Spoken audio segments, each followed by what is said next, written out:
I mean, we've Exactly. had interest rates declining for more than 40 years at That's this right. point. And That's right. if you look at the long-term trends in the asset markets, clearly there have been a few bumps along the way, but it has been a very steady rise basically since interest rates peaked in 1981.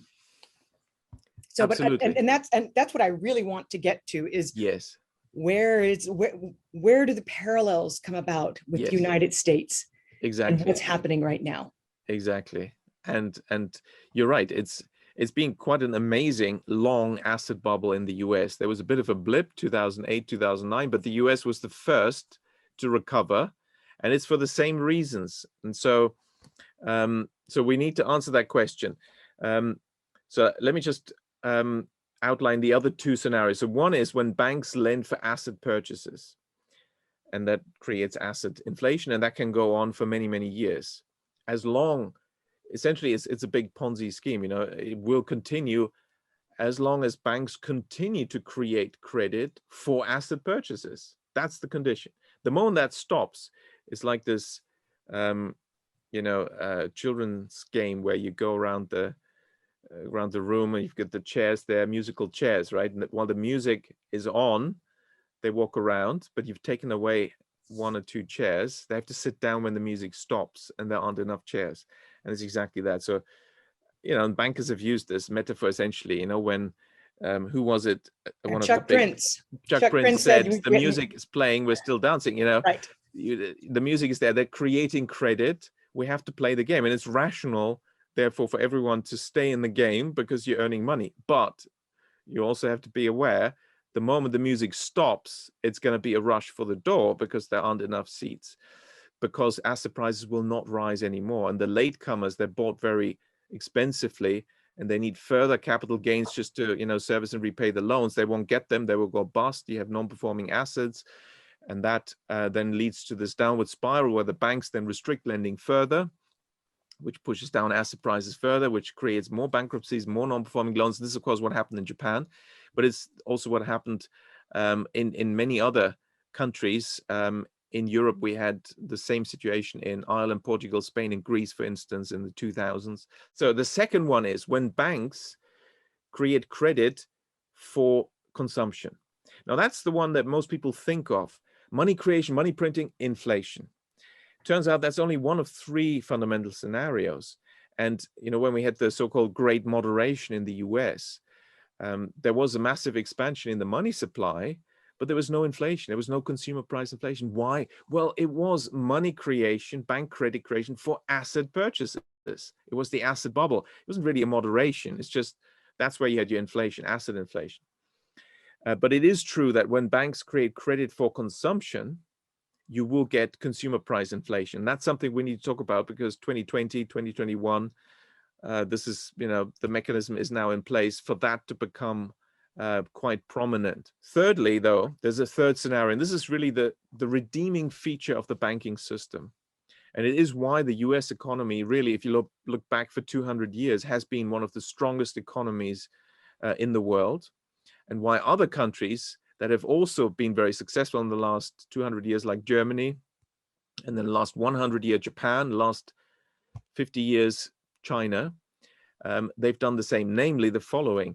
You ensure that the majority of your bank credit, your money creation in the banking system, bank credit creation, is used not for asset purchases, is used not for consumption, but is used for business investment.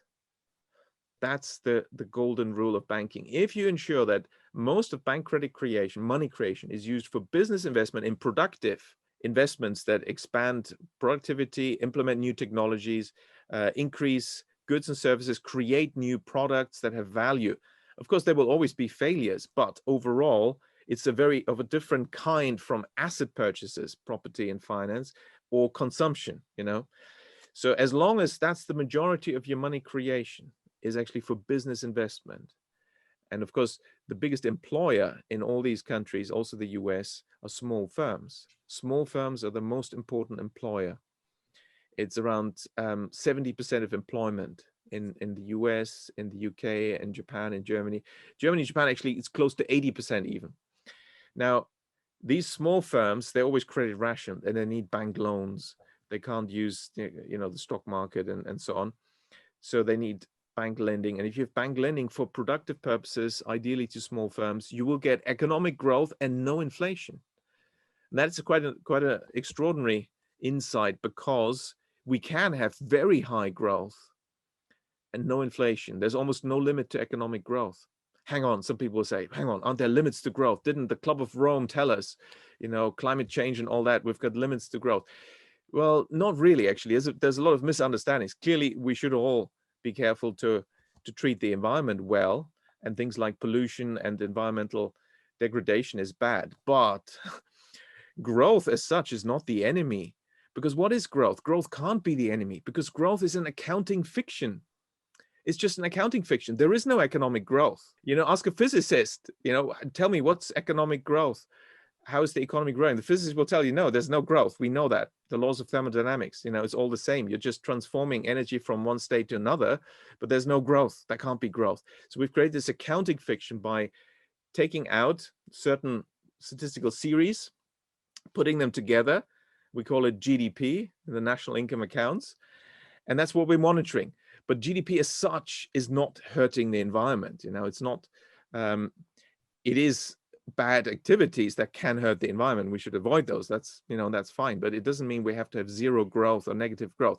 So we can have actually very high growth. The US has shown that in the past, when it was an emerging market and was growing at very high economic growth rates. China has shown this for 40 years, double-digit economic growth is possible. And they did it by making sure bank credit was guided essentially mainly for productive business investment. They stepped in, they said no bank credit for asset purchases and no bank credit for consumption. Of course, recently, the last 10 years, they've liberalized that, but that's how you get very high growth.